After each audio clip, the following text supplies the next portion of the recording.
Naging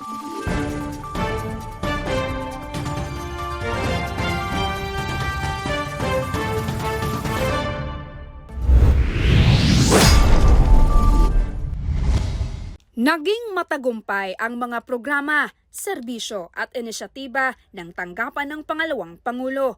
Noong 2025, mas pinalawig pa ng OVP Libreng Sakay Program at dinala ito sa lungsod ng Tacloban, Leyte. Opisyal na binuksan ito simula Hunyo taong 2025 ang libreng sakay ng Office of the Vice President para sa pampublikong pasahero sa Tacloban City. At sa mahigit 7 buwan na pag-arangkada ng programa sa Tacloban, libu-libong manggagawa at mag-aaral ang naserbisyohan nito. Downtown Tacloban, papuntang Barangay Tagpuro North Tacloban at vice versa ang rota ng bus.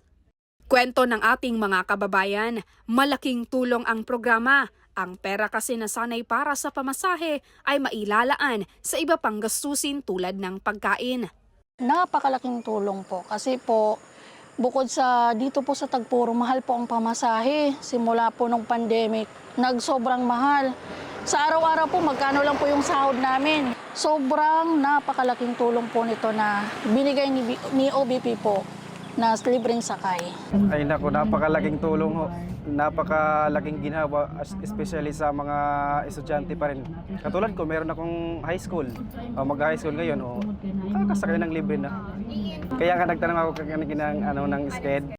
Sa pagpasok ng bagong taon, saad ng OVP Eastern Visayas Satellite Office, sisikapin nilang mas marami pang commuters mula sa Tacloban ang mapaglilingkuran ng programa. Ako, si Maribeth Adlawan, at ito ang Valiente News Year-End Report.